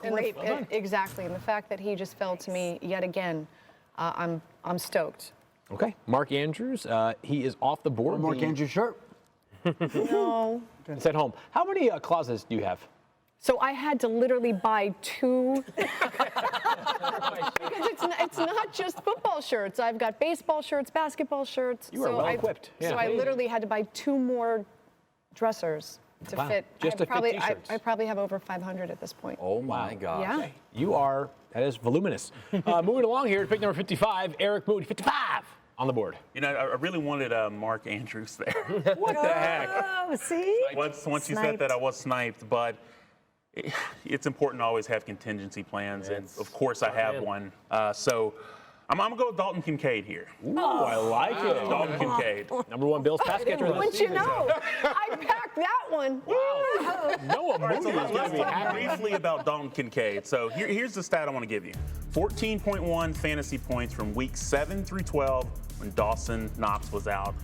So I'm looking at Kincaid as essentially the Bills' number 1 target. So I know that was going to upset you, Liz. I know, but I had to do it. I've got to get an A+ from Mike Clay. So got to make it 2 years in a row. Aiming for perfection. Liz I Loza. think, I'm sorry, really quick. I think you could say the same thing for Mark Andrews. I I'm like curious, Moody's Mike, team. I think he's got the what best tight team end do you here. like better? Andrews by quite a bit. I mean, look, Kincaid has the upside, but Andrews, we've seen it year after year after year. The guy was so good even last season, and I know there's like talk about Isaiah Likely playing more. That's not going to affect Andrews. He's still going to have his huge target share, which I believe is highest in the NFL last season, and they're not strong at the wide receiver position, so he's going to be great. He just gets the job done. You know how to let people down really quickly. You know that? You went back to back. Okay, you are a harsh Do you want just the cherry on the top, the ice cream, or do you want real? I think it's a cake. I think it's a cake. I want the cherry on top of the ice cream. I think it's a cake, right? No, I can't do it. Sure. Liz Loza, you're now up. Yeah, that was a riveting conversation. However, wow, I've forgotten that Drake London is still on this board. I've listened to all of you talk for months about what a breakout he's finally going to have. He is not. No, I have Drake London. Well, that's okay because as Eric Moody pointed out in that brilliant conversation, contingency plans, and your girl does, and his name is DJ Moore. Chicago girl. All right, You know what? That was not Demur. That's what that was. But it was Did I use that right? It was a little cute. Drake London off the board, as is DJ Moore now. It's an incredible value at pick number 56. Mike Clay, you are back up on the board, my friend. All right, so no quarterback or tight end, but I love the depth at both positions, so I'm just going to keep stocking up elsewhere. And I am going to go with, I'm going to change my mind right while I'm looking at this. I'm going to go Ramondre Stevenson. Thinking about somebody else. I'm going to go Ramondre Stevenson. Just keep adding running back depth. He's been awesome. They just extended his contract during the offseason. The guy is money. Antonio Gibson's the number 2 there. We know he is a change of pace back. He'll be involved in passing situations, but Stevenson is the man in New England. Tyler Fulghum, you are up Yes, he next is. on the clock. Ramondre, by the He's a way, beast, had too. a decent season last year after that breakout year back in 2022. You know, we were talking about Jamar Chase earlier, and he kind of fell in this draft. What if he misses some games? Dang it. Okay. T. Higgins might benefit from that, might he? So I'll take T. Higgins right here. I started with a couple of running backs early. Now I'm stocking up on wide receivers here, and I think T. Higgins has that standalone value as a wide receiver. Still don't even have a that quarterback. upside He's as going a straight wide to his receiver 4th one wide with Joe receiver. Burrow looking healthy coming into the season. They're going to throw I like it. football in Cincinnati. That's going to be one of the highest teams in terms of pass rate over expectation this year. So I'll take T. Higgins. That's a guy who's a 1,000-yard receiver, but his best year may be in store this season. All right, T. Higgins goes off the board. Great pick right there by Tyler. He has been having a red-hot camp. So is T. Higgins going to sit on the bench every week for this team? He's going to have to decide, probably based on players take a big step forward from a year one to year matchup, two. but So Zay Flowers, welcome to the somebody has to sit. I was one away from a stack. My apologies, Daniel Dopp. I regret nothing. Zay Flowers, who was great last season. Now, we have not really seen this true alpha wide receiver one with Lamar Jackson as a starting quarterback in Baltimore. You could also make the case that we haven't seen a player of Zay Flowers' caliber who, despite the fact he's a smaller guy, really impacts the game down the field as well. Give me some Zay Flowers, pick number 59. Daniel, you are on the clock. All right, this one's easy for me. Okay. Because I'm really pumped about this guy. Trey McBride was absolutely unreal down the stretch, weeks 10 through 18. 3rd in targets and receiving yards, 2nd in receptions. He had a 25.5% target share once Kyler Murray came back and was under center. I know that's going to drop now that Marvin Harrison Jr. is there, but What about this crazy idea that with Marvin Harrison Jr., things actually get easier for Trey McBride in this offense? So for me, grabbing this tight end here in the 6th round, love this. Final pick of the 6th round, no less. Trey McBride, who was terrific down the stretch last season. That might be a sneaky, really nice pick. Pick up just a little bit here with 3 Might have to remember that. Round. Still some notable names at that spot to be drafted in the very distant future, as we are now 6 rounds into our fantasy-focused mock draft. Daniel Dopp right back on the clock when we return. Wow, Tyler Fulghum with some fighting words about Mike Clay right out of the gates. But is it true? The answer, apparently, is no. And we have picture evidence. Mike Clay, that big nerd on the right with the glasses, Look at that. likes puppies. Care to explain a lot of things in that picture? That's me and my little brother and that's the dog Chip that I grew up with, and that's my pool. Fake news then, Tyler. That's a full-grown dog. That's not a puppy. Those are also Coke bottle glasses right there from Mike Clay. Like bring those back. Yeah, bring them back. All right. I mean, look, I just needed some evidence. Thanks to my mom for sending that. Just evidence that Adam doesn't have her number, by the way. Just you can't trust Tyler. That's the message here. So good. All right, we are back on the clock here in round 7, rolling along. Daniel Dopp on the clock once again. Yourself, what do you have? I am looking for my flex position here, Field Yates, and I think I'm going to go with the other really good Texans wide receiver. I know there's 3 of them, but Tank Dell was unbelievable as a rookie. 6 games with 17 or more fantasy points, in spite of the fact that he only played 11 games in the season. I'm going to grab him as my wide receiver 3, and I think there's a ton of upside because of that. No, I don't have to rely on him as a wide receiver 2. We're going to be furious when John Mechie scores like 8 touchdowns. I am going to lose my mind when that happens. Is a good I'll be happy player. for him, but not happy for our fantasy team. If you think that I am above taking a player with the sole intent of boosting my grade from Mike Clay at the end of this mock draft, you've been gravely mistaken. Oh, no, don't do this. Calvin Ridley coming off the board here at pick almost number took him. 62 for me, so I am deciding. I'm just going to build the depth out on the bench a little bit rather than attacking the final starting position in my lineup, which is quarterback and Calvin Ridley. Mike has reminded us many a times that he led the NFL in end zone targets last year. The Titans certainly paid this guy like somebody they expect to feature a ton this season in what should be, as Mike also likes to remind us, a very pass-heavy offense under Brian Callahan. Yeah, they're going to throw it a lot. And by the way, he had 25 end zone targets. Nobody else had more than 20, so it was not even close. Just dominated that category. Tyler Fulghum, back on the clock. All right, a little lesson for our viewers out there. Wait. Sometimes I'm told something very interesting. You and Mike Clay are the only 2 drafters that have not touched quarterback or tight end. this is true. Wow. And this was part in you. Were you trying to reach out and touch me? No, my last pick, I was between wide receiver and tight end. Yeah. And play your room when you draft. Right. I knew that only Dopp and Field were picking between that pick and my next pick. Yeah. You already had a tight end, so you weren't going to take one. And I had 2 tight ends I like, Trey McBride and Kyle Pitts. He took McBride. That leaves me with Kyle Pitts, the guy I wanted most coming out of this draft. I'll take the Atlanta tight end. Gone are the days of Arthur Smith. Now is a new, real offense with Zach Robinson. Pitts can go back to being a 1,000-yard pass catcher as the second option in this Kirk Cousins-led attack. Who do you think? Smith is getting destroyed on the show. Yes, he should. Let's hope he's not watching tonight. He probably is. Real life, good coach. Fantasy, bad coach. Well said. Quick question for you. Who do you think led the NFL in terms of lowest off-target percentage last season? It was probably Kyle Pitts. It was Kirk Cousins. No. Quarterbacks. In a good way. Desmond Ritter. No. Lowest off-target percentage. Okay, now I see what you're saying. Kirk Cousins. One of the most accurate quarterbacks was Kirk Cousins. Now goes down to Atlanta. A significant quarterback upgrade. It is okay, Mike Clay, you're on the clock. All right, I'm going to follow your lead, actually. Okay. I'm going to take a tight end as well. I don't know if this guy's going to come back around to me. He's one of my favorite values in drafts this season. Evan Ingram down in Jacksonville, a top 5 tight end each of the past I forgot 2 about seasons. Evan Ingram. You all pay attention to me on the Fantasy Focus podcast. How many, not tight ends, how many players had more catches than Evan Ingram last season? None. 3. 4. Daniel got it. 3 players had more catches in the entire NFL. But he doesn't CeeDee Lamb, Tyreek Hill, Amon-Ra St. Brown. But he doesn't find the end zone. That doesn't That's concern right. 1 tight end had more than 6 touchdowns last year. Sam Laporta. That's it. I mean, if he scores 3 or 4, that's a difference of what, 12 points from 6 touchdowns. I mean, he's going to catch so many passes. 114, was it? 114 last year. I think it was 116 more than any other tight end. 116 last year. I'm the numbers guy around That's 2 here, years in a row obviously. he's done. Yeah. Also, you said to throw out everything that we knew about the Falcons' offense from before. So the idea that he didn't score touchdowns the last 2 years, hopefully under Zach Robinson. This is Evan Ingram, but I hear it. I'm so sorry that we're talking about Kyle Pitts still. He makes a great point about my pick. He does, though, on Kyle Pitts, yes. He's more of an international guy as Kyle Pitts as it pertains to the touchdowns. He had one back in London a few years ago. Loza on the clock. All right, so my queue is getting a little bit slimmer, but I think, Field, yours might now, because I'm going to go with Devontae Williams. Devontae. That's a fascinating pick. Comeback season, baby. It sure is. I'm convinced, Liz. Sell me on it, though. Well, I need to be. As Stephania often says, there's a difference between return to sport and return to prior level of performance. Yeah. And I think Devontae Williams, now removed from the knee injury that he suffered in 2022, will go back to his tackle-breaking ways.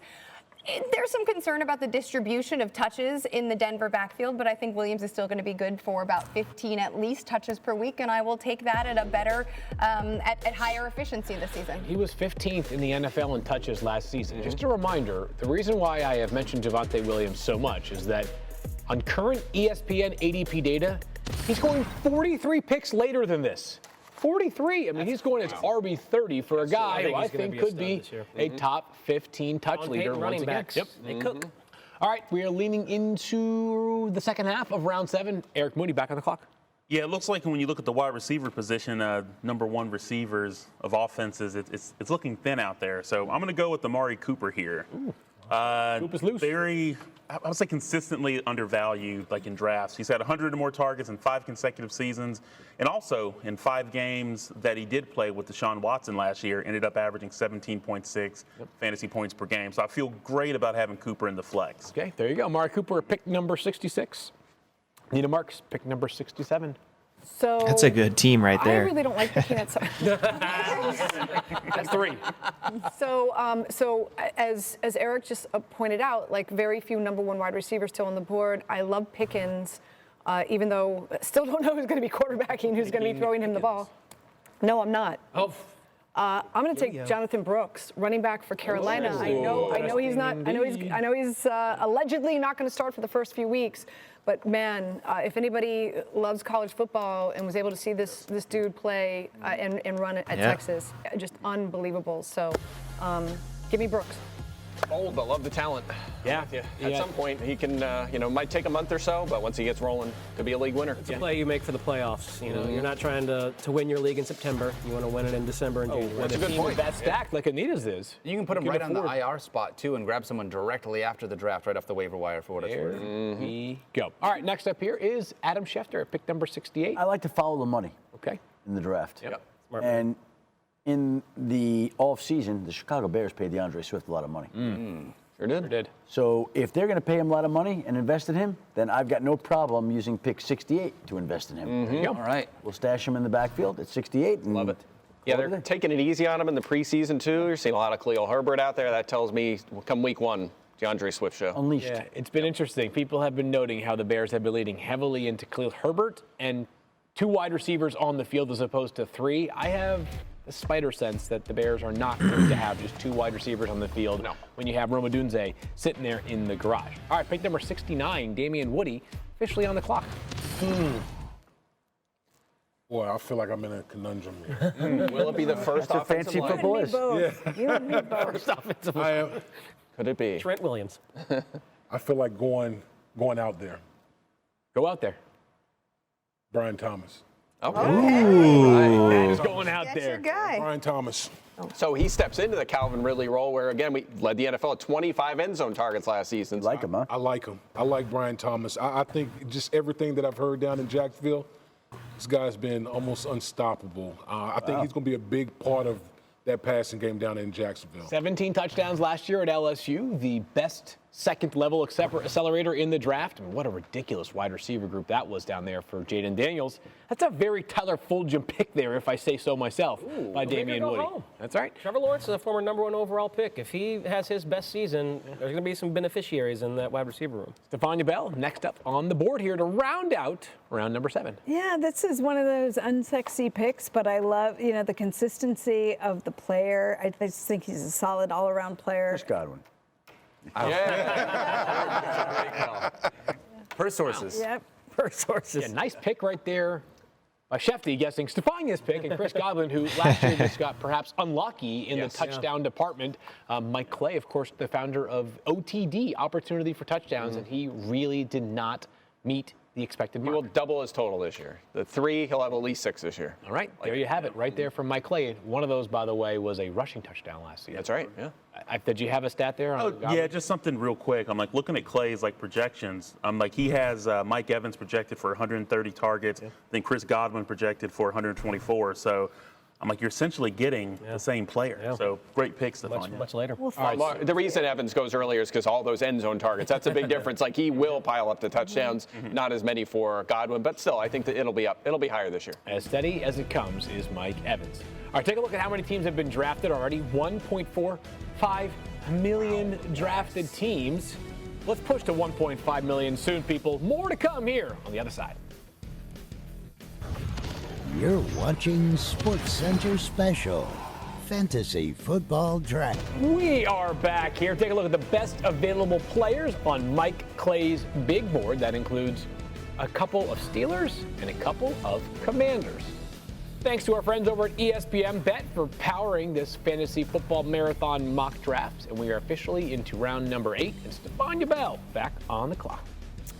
I think somebody else said it, just trying to stack players and build my bench depth. And so I'm going to go with another wide receiver here who I like. Would you say players who play on good offenses with Makes good sense. quarterbacks? Ron Jennings. Give me Niner. No, I knew it. No, I just told Kevin Pulsifer I was going to take him. Except you're not. She writes. I couldn't even get out of it. I'm sure a lot of people have questions about the Rasheed Rice situation. And I just want to say something too. Calm down. You're 10 picks away. You were going to take him, Adam. You were going to take him. He's so far down Mike Clay's cheat sheet. You might as well call it not a cheat sheet at this point. It's the fourth highest receiver. What are you talking about? Yeah, but you guys are bad at drafting, so I knew he was going to get back to me. Come on. Well, we talked about this a couple of days ago on Fantasy Focus. I said, we're 17 days away, and we need to be prepared for the possibility that Rasheed Rice is not punished during this season. I'm not saying it's a guarantee, but I think it's possible. Maybe it's later, Adam. I don't know if you've heard comparable things to what I have. Investigation is still ongoing. So the NFL is not going to do anything until the investigation's wrapped up. We don't know what the investigation is going to show. We don't know yet. So there's a lot of questions now. And until those questions are answered, he's going to keep playing. And at the risk of sounding crass, this player's available. This is a guy who last year ended up as a top 10 wide receiver in our weekly rankings for the last 5 or 6 weeks of the season. Getting him in the 8th round would represent, in fantasy football purposes, Stephania. And the combination of Hollywood Brown being injured, and we're not really sure when he makes it back. I think he's ranked and being drafted appropriately. There it is. Though, because so good you couldn't even spit it out. That's right. Look, last year they were super conservative, the lowest average depth to throw ever for Patrick Mahomes. They're going to go back down the field. There's a reason his prop is so high. We know they're going to get more vertical this season with Xavier Worthy and Hollywood Brown. He'd have been a 2nd or 3rd round pick if this legal issue was not hanging over him. If we knew he was going into the season without that, I think that's one of the better picks we've seen so far. I totally agree. All right, D. Woody back on the clock here as we are into round 8. Poor Woody. Tyler, you talked about you like going with great offenses. I mean, it's, I think, a good fantasy. It's not bad, right? It's not bad. I'm going to go Raheem Mostert. Mike Clay touchdowns last year. Mike Clay might just kick you off the show the rest of the way here. Too old? 32?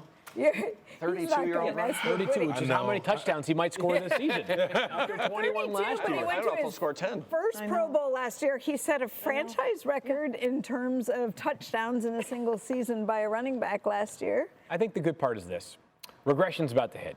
obviously. Yes. But he's not being drafted in the first 20 picks, right? You're getting him at pick number 72. The potential payoff for Raheem Mostert is very much in line with a player that you would be taking at this point of your draft. Schefter, back up. Here's a guy that last year had over 130 targets. We're going to build out the wide receiver depth. The offense should be even better this year. We're going to go with Terry McLaurin. Okay. Yeah. Finally has a good quarterback. Thank you. How happy was he? And he might have the best football character of any player in the NFL. He would never say a bad thing about anybody publicly, but inside he must be screaming about how happy he is to finally have a rock star quarterback. That's interesting. You look at what he was able to do, though. I'm like, without having a quarterback play. Only 1 of 5 players with 70 or more receptions and 1,000 receiving yards in each of the last 4 seasons. Guy's a stud. He should have been playing for Atlanta the last couple of years, right? Seriously. Yeah. Sick. Yeah. Anita, you're up. So I'm going to take this player, but I don't want Liz Loza to think that I'm going to take it because she just showed me. I want you to see, look, he's at the top of my queue. That's okay. I believe you. I believe He's you. at the top of my queue. Listen, I love you, Liz. Like, I swear he's on the top of my queue. Jalen Warren. Jalen Waddle. Warren. No, Warren is who you're taking. I got Waddle I know. already. That's what Waddle, Waddle's gone. I know. Okay. I'm not going to do it twice, guys. I'm not going to do it twice. Listen, I felt this way last year. I think Warren's a better running back than Najee. And I was He is. surprised. I was expecting bigger and better. Steelers from Warren fans last know. year. I think this is the year that prophecy comes true. And is he on your bench right now? He's a depth running back, or no? Because he, of course, currently nursing a hamstring injury. No. He's available. Him and Jonathan Brooks are on my bench. You got a type. You're padding your depth. Injured running backs. What could possibly go wrong? I got a type. I do have a type. We all have a past. Thanks for noticing. All right. It's so demure. All right, I'll make this quick field. So I'm going with Tyjae Spears here. Okay. So I'm happy to get Spears as my third running back here. Yep. I'm excited to see what he does with this Tennessee Titans team in a committee with Tony Pollard. He's great as a receiver out of the backfield. So he's one of those players I feel like can exceed expectations this year. Okay, it'll be fascinating. It's really hard to decide which running back to plant your flag on in this Titans backfield. They kind of profile similarly in a lot of ways, too. Take shots on ambiguous backfields. You know, if you get the right guy, that could end up being a winner. Miami proved it last year. All right, moving along to Liz Loza on the clock here. I am 100% confident that this player is still available. He is a tight end who, the stat everyone likes to use is that he managed 7 games of single-digit fantasy points. He is still a star on, as Tyler likes to point out, a lit offense, and he did lead all tight ends with over 1,000 receiving yards. I am taking George Kittle at this point as my starting tight end, and I will deal with the boom-bust nature of the 49ers. And you get a T-shirt. Oh, double T-shirt, double blanket. How many of us have not yet received a T-shirt? I have 0 T-shirts. 0 T-shirts. 1, 2, 3, 4 of us. Mike, you can have mine, Anthony Richardson. If you like.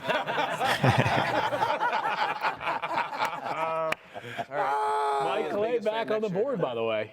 You're up. All right, let's go. I am going to I'm going to trust you, Arthur Smith. Get this guy the football. You've just been ripping this dude all show. Now you're saying. I mean, I actually. Yeah, but a pick 77 is not bad, The smartest thing Tyler said so far is Arthur Smith is a good coordinator. He just not the best for fantasy. However, Drake London was still, a wide receiver 3 last year. I'm drafting my wide receiver 3 here. Or 4, 3 or 4. Anyway, it's on my bench. I suspect that they will have better quarterback play in Pittsburgh than they had in Atlanta the last couple of years. Arthur Smith's offenses had some bigger, better, we'll say, fantasy years with Ryan Tannehill and Matt Ryan. So at least there's some hope here for George Pickens. All right, speaking of Arthur Smith. All right, not the most resounding endorsement there, but I'm going to take him because this team might run the ball 550, 600 times this season, and that means at least 200, 250 opportunities for Najee Harris. He'll be the goal line back, so the touchdowns are probably mostly coming from him. And, of course, if something happens to a Jalen Warren, the contingent upside of him getting the workhorse role. So I don't know if the offense is going to be good. I do know they're going to run the football probably more than any other team in the National Football League. Talked about him on EBL yesterday. 75-1 to lead the NFL in rushing yards, and Arthur Smith offense is something else. So. 60-1 to lead the NFL in rushing touchdowns as well. Ooh, interesting right there. The pickings are starting to get slim if you are looking for a running back who's probably going to lead his team in touches and maybe by a lot. So I will take Brian Robinson Jr. I like that, one of my favorites. 79. He and Austin Eckler are going to split some work in that Commanders backfield, but B-Rob, I think, is a very good bet to be the most productive player in that backfield for fantasy purposes and a better. Damn, the Austin Eckler dream is just over. Into last season, Daniel Dopp, you're up. This hurts me as a Lions fan to do this because I don't even have any Lions on my own fantasy team right now, but I've had one wide receiver that has been my guy all offseason. And it's Jaden Reed.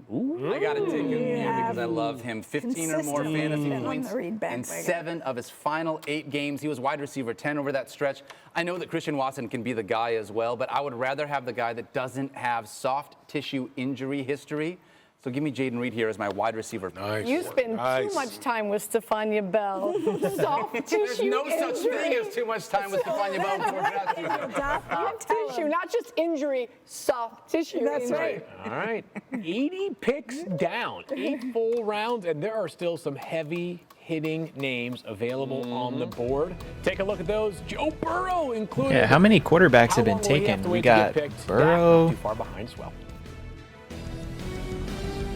Jordan Love. All right, people, we're going to draft 3 more rounds. We're into the 9th. Daniel Dopp, you are up.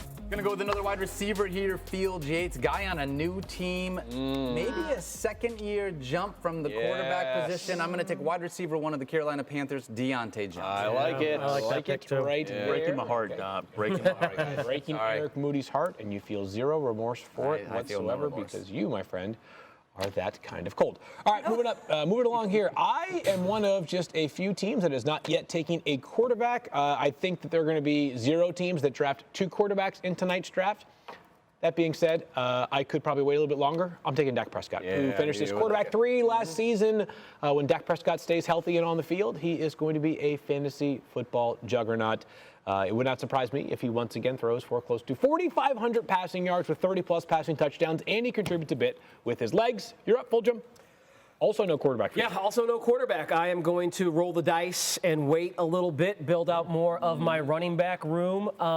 Again, attack ambiguous backfields. Tyjae Spears went before this guy, but Tony Pollard could end up being the lead back in Tennessee. He's the one who got paid. And last year, I thought Pollard was going to be one of those league-winning upside type of backs. It didn't work out, but he is, again, another year removed from his significant knee injury. Maybe he's healthier this year in an offense that should be playing from behind a lot, and he can catch passes out of the backfield. 3 years, $24 million for Tony Pollard. Mike Clay, you're up. I have a feeling I know where you're going. Well, a little concerning that my Tyler and I have a similar strategy here near the turn. But I'm going to go back to the wide receiver well here. And now that my starting lineup's filled out, I could go for a little bit more upside. I'm going to look for a guy that can make a big leap and break out. He's a first-round pick last season. Jackson Smith and Jigba in Seattle. I love that looking pick. good in the preseason. And when I expect him to be at least the number 2 receiver for them this year. But could he lead that team in targets? Would not shock me at all. Liz Loza up next at pick number 84. Oh, I am torn between upside and floor here, but I think I am going to go with some floor, and I am going to draft Christian Kirk. Ooh, wow. He's Return the favor to Anita right there. Well done. All right. Well, we're gonna go with that then, babe. You okay? We're friends. Let me see your cue. Okay. I don't have one, which is why I don't know if it's been drafted. Eric Moody is up next. What are you thinking? Oh, got a few sweat beads for me. Scrambling. Yeah, because Loza, took Christian Kirk there. Time. Yeah, I know. So she got me on this one though. So I'm just gonna go with my gut here. I'm gonna go with Christian Watson. Mike Clay loves that one. Yeah, because as Dopp was mentioning with Jaden Reed, a lot of receivers on Green Bay. Jordan Love's a great quarterback. We saw that last year, and so I see Christian Watson having a bounce-back season. I think he'll be a lot healthier this season too. So Daniel doesn't draft guys who have different length hamstrings. Exactly true. So he's off Daniel Dopp's board, but now on Eric Moody's team. Anita Marks, you're up next. Yeah, that sounded very exciting. Love that 7th spot. Did you know you hate drafting from the 7th? I was not going to say it again. You said it in a way. No. Daniel said it. He said it all. You know what? Give me Keenan Allen. Okay. So disappointing. Wide receiver 4 last year. I was going to say, Keenan Allen had 150 targets in 13 games last year. What a shame in the 9th round. Nice pick right there. That's great. Schefter, you're up next. Have you taken a quarterback yet? Oh, he got the first one off? That one was, sorry. The first one was a mistake. The second one was a joke. Mike Clay's mom tipped me off about her, and he now has the T-shirt as proof of that, receipts. Mrs. Clay. We're going to go for some upside here, and we're going to go with Rome Odunze. Dang it! All right. Schefter, So wait a minute. That was hold on worse now. than the Hold bomb on now. joke. I like the Keenan Allen thing. It's a great pick. Okay, but I didn't get that reaction. You know why? Because we like shiny new toys, and I thought there was Yeah, no Odunze chance is gonna that be Keenan Allen awesome. would get back to me. Rome Odunze is exceptional. I just don't think you can keep that kid off the field on a basically full-time basis for much of this season. That's how good he is. I know they went 9th in the NFL draft. Someone had to be the third of those 3 great receivers. Any other year, Rome Odunze might be a top 5 pick. An unbelievable player. You know a lot more about rookies this year. What happened? I started reading your draft guide more religiously. That's what it was. That's not So it. just out of curiosity, if you were me, would you have taken Odunze before? I don't know. I don't have a big issue taking Keenan Allen over Rome Odunze. No, I'm just saying, curious. I thought there was zero chance that Keenan Allen would get back to me. I thought Rome Odunze might get back to me. Okay. I can see Allen starting the year as the number 2 receiver, and by the end of the year, it's flipped where got an Odunze embarrassment is of the number riches. 2. The Why don't you vibes just plan for a trade? are high right Good now. thing I have Adam's phone number. Vibes are high right now. D. Woody, back on the clock. Big sigh, yeah. I just got blown down.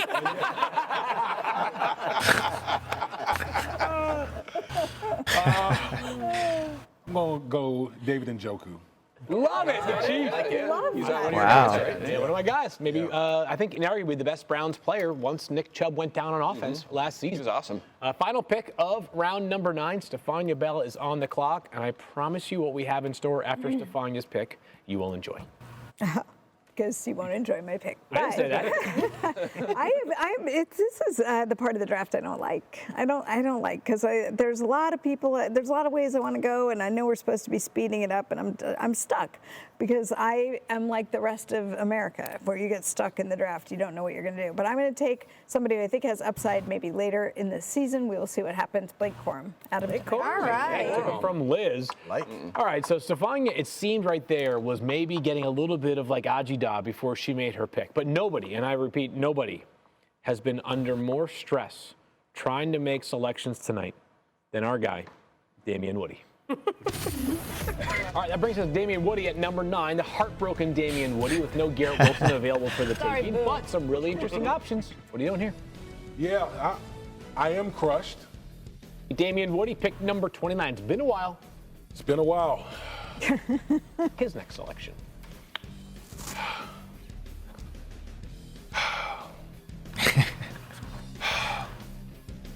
Damn, dude.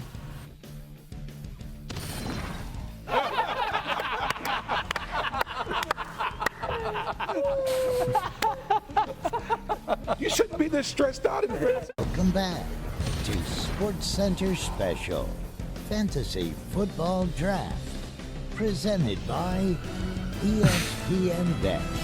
Oh, no, right? All right, we're just going to go to pick 100. I don't know how long this goes, but 100 picks is good. There's a lot of good information in here. Gotta make you feel good, right? Yeah. Nick 3, Mikey K calls it. Wow. This is Honestly, maybe some advice for if you guys are doing a real draft. Couldn't agree more. Write down all 100 picks here in order and just use it as like a guide. You don't have to go like in the same order, but just have it as like a little reference sheet. Mock draft. A lot of fun so far here on the draft as we are entering into round 10. Stephania Bell back on the clock. Again, with the boring part of the draft. So I'm really struggling here because there are a couple players I'm interested in, but their situations are unsure. So this is super boring, but I'm going to go with Josh Palmer. Because, it's a really good quarterback there who is going to be dealing with a foot injury that he's coming back from, but I believe with every fiber of my being that he will play right through it. Okay. And who's going to be the number 1 receiver? I like Ladd McConkey, but I think still has a ways to go to, really prove himself there. Yeah, Josh Palmer is what is their receiver room? Okay. It's Ladd Schefter's McConkey, influence Josh showing out Palmer. as Josh Palmer has started to gain some traction over the past 24 hours. Hold on, let me do some. Okay, the next pick. See if that helps. What else do the Chargers Now on the have? board. I know it's super thin. DJ Chark, Quentin Johnston. I'm going to go with Cortland Sutton. Whew. Okay, all right. I'm going to go there. How's he still? He's Bo Nix in the preseason. I think Bo Nix. It's going to be something cooking. Try that shirt on right now. I can get this on my bicep probably. Good luck with this. Let me tell you, I love that pick. Yeah. I love that pick. Michael Westhoff, very, very dear friend, probably my favorite human on the planet, said that Sutton is a baller. Yep. And with Bo and that offense with Sean Payton, I like that pick a lot, Damien. Yep. A massive end zone target share last season in Denver. Really underrated football player. All right. Sure is. Next up here is Schefter. Well, Field, I still have a hole at the tight end spot. Yeah, this how you would feel about that? represent a value pick as well, a guy that was on per sources last season. We were pleased with him last year. We'll be pleased to have him this year.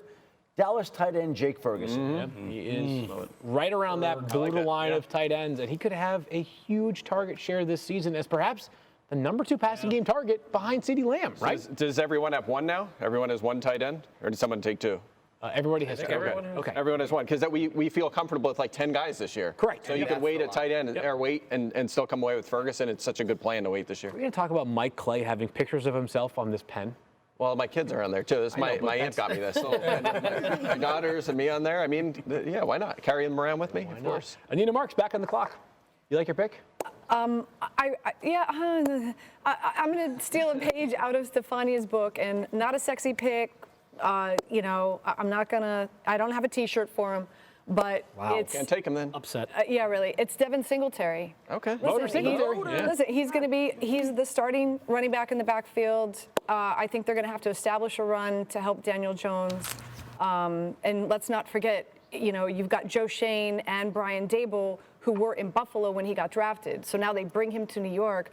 They want to give him a new lease on life. So I just think it's a wise pick right now. Not a sexy pick, Stephania. Not a demure pick, but a safe pick. A reshaped offensive line in New York as well after they ranked 31st in run block win rate last season. All right, moving along to Eric Moody. Yeah, I think everyone who participated in the mock draft project know where I'm going here. Chase Brown. Yeah, your guy. Yeah. I've rostered him in 60% of those drafts that we did for the project. I think his upside is huge this year. He has the potential to be a league winner if given more opportunities. I like it. They love to throw the ball. He's the pass catching back, and we just is he just going to be RB1? Who came out with the ones? Chase Brown did. Exactly. So it's going to be interesting to watch that battle. But if he's even the 1A, that's such a good situation. As a brilliant philosopher often says. Who else do they have? I missed that. That's Tyler Fulghum. You didn't agree with that assessment. Yeah. Okay, Liz, you're back on I see what you did there. It took me a second to get the joke, but I got there. It wasn't a joke. It was a statement of fact. I appreciate that everyone is talking about how boring these players are. Oh, it's Zach Moss and Chris Evans, Travion Williams. Options, which is what we all promised would be I don't know, man. Portion of the draft. But there is a player who I think, well, I know he can flash incredible speed. His comp was Hollywood Brown, and he happens to be on a team with Hollywood Brown, who's got some durability issues. So I will take my second Kansas City Chief of the evening, one Xavier Worthy, please. Right. There you go. Xavier Worthy, who has been playing plenty with Patrick Mahomes this preseason. Of course, that 4.21 40 for Xavier Worthy was good enough for the Chiefs to move up from 32 to 28 in the first round of the NFL draft. Michael Clay. Yeah, interesting one here. I still need my quarterback, and you all know I love Love, and I love my daughters, but I can't take Jordan Love. I'm going to take Joe Burrow because he's still on the board. Love Joe Burrow.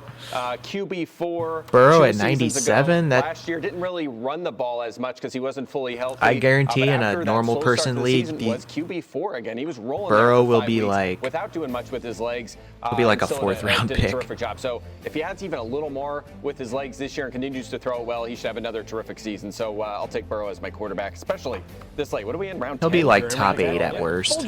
Next up. I'm the only one left without a quarterback, and so that means I'm going to wait till my next pick because I don't think I'm going to get sniped. I am going to draft from a great offense and a guy we've been waiting to break out. I think this is the year. Sorry, Dopp. You better freaking Jameson not. Williams is on my team. Jameson Williams is on my team. Josh Reynolds is gone. Jared Goff is playing a lot of games indoors. They need Jameson Williams to step up, and the fact that they didn't bring in any other competition makes me think they believe this year he does it. What's the point of Waymo for JMO. Waymo for JMO from Tyler Fulghum. This thing happens when you're doing these drafts. At some point, you see a player and you're like, why is that guy still sitting there available in the queue? And while I don't know whether he'll play in week 1, I don't need him to, as I am now cornering the market on Titans wide receivers DeAndre Hopkins, who had 8 games last year with 9+ targets. Yes, it was up and down, but whether he or Calvin Ridley emerges as their best wideout, I've got them both, so I've got some security there. Dopper, last pick of round 10. Yeah. Jake Bates, he's still out there. I know. I'm saving that. Pick 100. I'll tell you what. I understand that we may take a minute to be able to get this guy worked into the offense, but it's one of the guys that Mike has been talking about. You want to grab someone late that potentially has upside in a really good offense. Why not give me the rookie Keon Coleman here as an upside wide receiver? He's no Khalil Shakir, but not a bad pick right there. Not a bad pick. Yeah, he might be that one in week 1. And he's super young, maybe a little raw, but they need a number 1, and might be him right away. We have 100 picks in the book. We have one more round that we'll do on TV, and there is still some talent on the board. Take a look at some of the best available. Zach Moss, Hollywood Brown, Zeke, Jordan Addison, and Liz's guy, Austin Eckler.